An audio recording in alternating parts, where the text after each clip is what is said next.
Bienvenidos y bienvenidas a Da Salud TV. Mi nombre es Jessica Rodríguez y tengo el honor y el agrado de encontrarme aquí en sala de espera con el doctor Fernando Huiz. Él es cardiólogo. Bienvenido, doctor. ¿Cómo está? Muchas gracias, Jessica. Muy bien, gracias. Buen Qué día. bueno, me alegro muchísimo. Hoy vamos a estar hablando acerca de las consecuencias del colesterol alto y triglicéridos en el sistema cardiovascular. La primera pregunta del millón, ¿qué es el colesterol? Bueno, el colesterol es un lípido que normalmente circula en la sangre. Lo identificamos dentro de básicamente 4 tipos de familia, que está el colesterol, los ésteres de colesterol, los fosfolípidos y los triglicéridos, siendo el colesterol y los triglicéridos lo que realmente termina siendo dañino para la salud. Ok, ¿y dónde se produce el colesterol? Es una muy buena pregunta. La mayor parte de las personas piensan que realmente al estar comiendo están consumiendo colesterol, pero no es así. El 75% del colesterol lo produce el hígado. Así que el hígado es la mayor fábrica de colesterol que nosotros tenemos. E interesantemente lo hace en la noche. Mientras tú vas a dormir, el hígado produce una enzima y esta enzima es la que se encarga de la producción de colesterol y ahí es por donde vamos a ir tomando probablemente la ruta del tratamiento. Ah, qué increíble. Realmente yo siempre había pensado lo que usted justamente dijo, que era lo que uno consumía, las grasas, etcétera, etcétera. Pero bueno, uno siempre aprende algo nuevo y para eso tenemos este maravilloso programa. ¿Colesterol bueno o malo? Otra muy buena pregunta. Fíjate que esto es más como una leyenda urbana. ¿Qué es el colesterol bueno y malo? Las moléculas de LDL o partículas de baja densidad y las moléculas de HDL de alta densidad realmente no son moléculas de colesterol. Son transportadores de colesterol y triglicéridos. Y entonces lo que hace es que son como que fueran carritos. Tú tienes un camión, que es la molécula de LDL, que se satura de colesterol y otros componentes, y lo introduce a tu torrente sanguíneo, a tus arterias o a donde vaya a ir. Y tienes el HDL, que termina siendo un carro muy chiquito, que también transporta hacia afuera, en un mecanismo que se llama transporte reverso. Pero el pronóstico de la enfermedad cardiovascular está directamente relacionado a la cantidad de carritos que tú tienes. Si tienes muchos camiones, eso es malo. Y si tienes pocos carritos, es malo. Entonces el colesterol malo y bueno es básicamente eso, carritos de transporte de moléculas de colesterol. Ok, me alegro muchísimo que haya puesto ese ejemplo para que entonces nosotros, incluso yo, lo podamos entender de una mejor manera.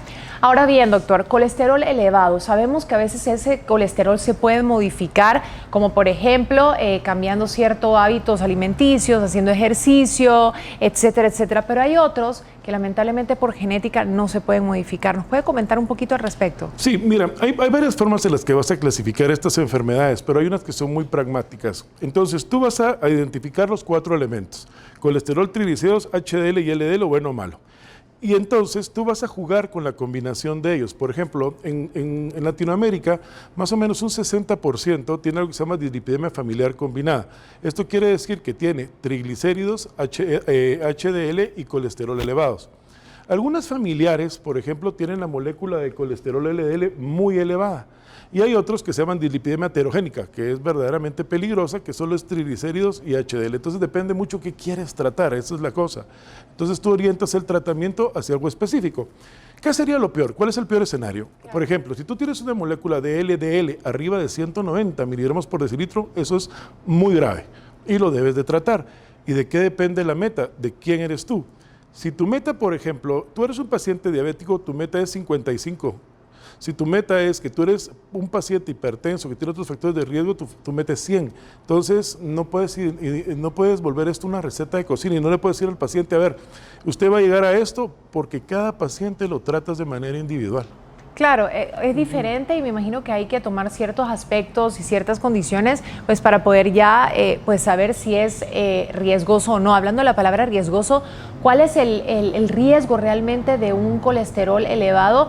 Pues voy a leerlo porque dice que uno de los riesgos más graves, escuchen muy bien, es la aterosclerosis. Coméntenos un poquito acerca de esto. Ok, ¿qué es lo que pasa con el colesterol entonces? Tú tienes un carro que lo que hace es depositar el colesterol en tus arterias.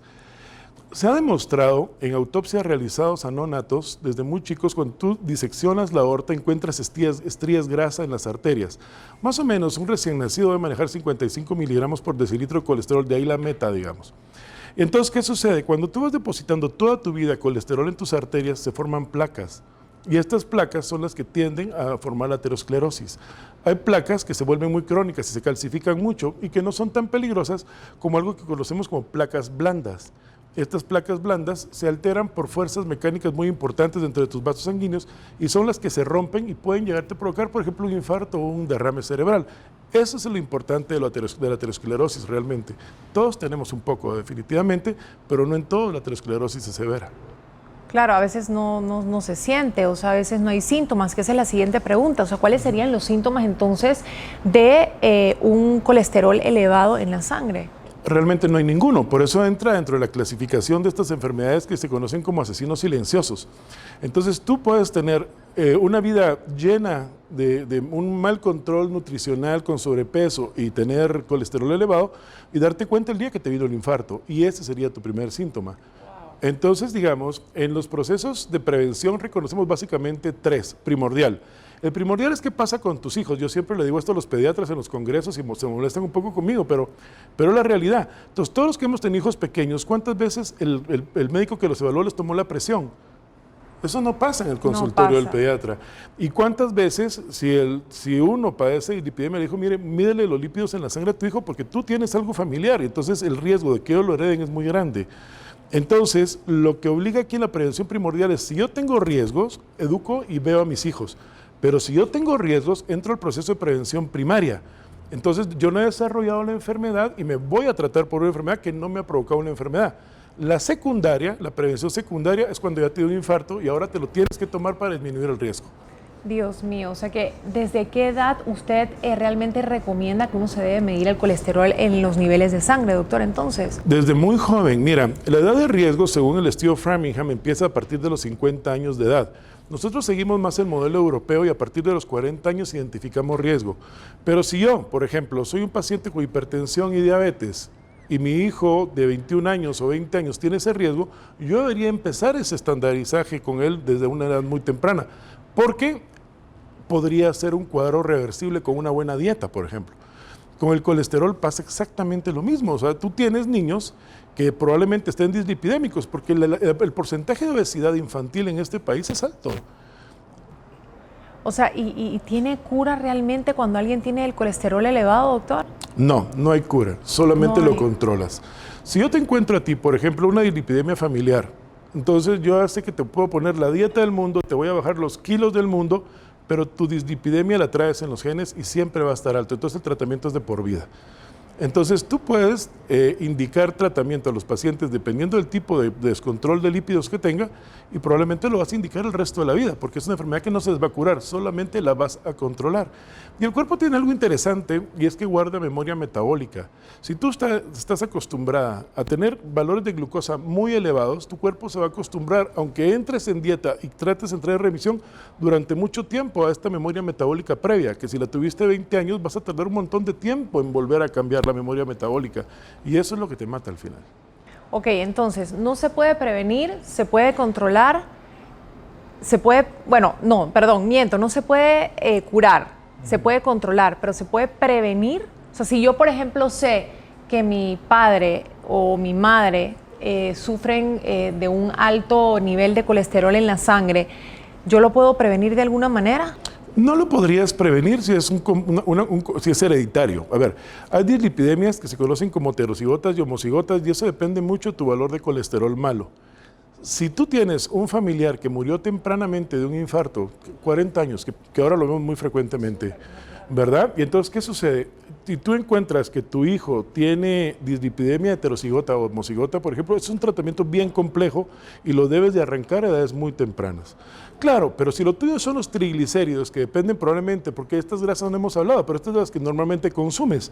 Hay países donde está legislada la grasa trans, por ejemplo, tú no puedes comer grasa trans. Puerto Rico, en California, los restaurantes de comida rápida tienen prohibido literalmente cocinar con eso, cosa que no pasa en nuestros países.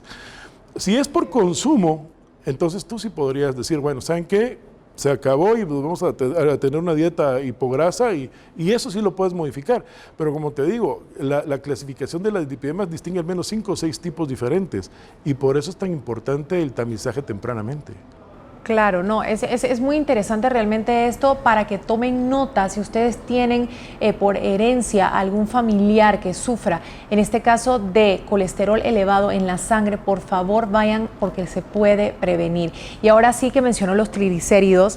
¿Qué son los triglicéridos y por qué deben de preocuparnos ya por último, doctor? Bueno, mira, los triglicéridos son los otros lípidos de la sangre que te pueden provocar enfermedad. Los triglicéridos en la actualidad tienen un papel menos importante en el desarrollo por sí solo como lípidos que como el colesterol. El problema es cuando se combinan y es ahí donde empieza el problema.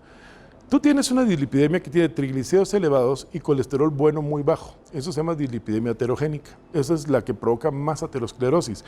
Y esto está derivado probablemente no solo de la dieta, sino también de la producción. Siempre el hígado va a ser culpable de mucho de esta producción. Las dietas normalmente se componen de grasas saturadas e insaturadas. Las grasas insaturadas serían las que tendrían un mejor pronóstico para tu cuerpo, pero las saturadas son un problema porque son las que van a provocar aterosclerosis. Y es lo que ves en las mantecas, en algunos aceites y en las mantequillas, por ejemplo. La otra cosa es que viene el metabolismo de algunos carbohidratos. Entonces tú encuentras triglicéridos elevados normalmente en pacientes diabéticos, por ejemplo, porque la vía metabólica puede tener estas dos raíces, convertirse en carbohidratos o convertirse en ácidos grasos libres. Y es donde las grasas trans. Mira, yo le decía a un paciente hace unos días, cuando empezaron los restaurantes de comida rápida en Guatemala, yo era muy niño, y recuerdo que era como el premio de las notas, de las calificaciones, de que era tu cumpleaños, y hoy es la comida del día a día. Y por eso es que estamos viendo ahora más afectación lipémica a raíz de triglicéridos. Entonces, básicamente el comportamiento es muy parecido y tienes que verlos los dos. O sea, no puedes valorar solo colesterol y todos los triglicéridos. Así es. Ok, o sea, hay que verlo en conjunto. En conjunto. Ok, doctor, ¿alguna recomendación o tip final que le quiera dar a todas las personas que lo están viendo a través de La Salud TV? Bueno, yo creo que la recomendación más importante es que uno debe empezar los procesos de prevención tempranamente, no debe de esperar tener síntomas. Estas son enfermedades que se consideran como asesinos silenciosos. Así que después de los 30 años, yo te diría, hay que investigarse. Si la familia tiene enfermedad, yo diría después de los 20 años, ojo con estos niños, nosotros somos una unidad de cardiometabolismo muy importante. Y yo te puedo decir que tengo pacientes muy jóvenes, 17, 16 años ya medicados para hipertensión con dislipidemias familiares. O sea, la edad no perdona la enfermedad cardiovascular. ¿Cómo estimas el riesgo? Yo creo que es el mensaje más importante que te puedo dejar hoy, Esca. El riesgo se estima dependiendo de la cantidad de factores de riesgo cardiovascular que tienes, la edad, el género, diabetes, hipertensión, colesterol, triglicéridos y tabaquismo. Estos suman puntos que se van duplicando o multiplicando. Un factor de riesgo es una vez el riesgo, 2 puede ser 3 veces el riesgo, 3 puede ser 6 veces el riesgo. Entonces, ¿qué pasa? Si tú adquieres una enfermedad cardiovascular muy tempranamente, veamos, a los 17 años te encontramos una dislipidemia familiar combinada, el riesgo tú lo estimas en periodos de 10 años. Es durante los siguientes 10 años de mi vida, en el momento que yo te voy a hacer el diagnóstico, o antes de cumplir los 60, que es el riesgo cardiovascular total. Tú ves gente, yo es muy frecuente, dices, mira, es que el señor estaba en el cine y hace muerte súbita, que fue un caso muy sonado ahora en Guatemala unos años atrás, y tiene un infarto. Sí, probablemente, porque cuando yo te diga, Jessica, tu riesgo estimado es del 5% durante los siguientes 10 años de tu vida o antes de que cumpla los 60, yo te estoy poniendo en ese escenario. Si tú no modificas la enfermedad, los siguientes 10 años de tu vida, son los 27 años, por ejemplo, vas a tener un evento.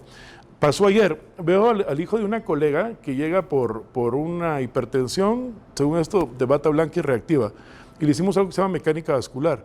Tenía 33 años y una edad vascular de un hombre de 41. Y eso es con lo que nos enfrentamos todos los días. Entonces, tú tienes que decirle a la mamá, mire, si este muchacho no modifica ahorita, el primer infarto lo tiene a los 43. Eso es el mensaje. O sea, cuídense, chéquense con tiempo, ¿no? Chequense con tiempo, yo creo que es el mejor mensaje. Gracias, doctor. De verdad que fue un placer y de verdad que un honor el poder haber escuchado este tipo de mensaje, este tipo de información que realmente para mí y para todos lo que nos están viendo es bastante útil. Le agradecemos muchísimo. Están saliendo los datos del doctor en pantalla por si usted lo quiere localizar, tiene más dudas, más preguntas, quiere coordinar alguna cita.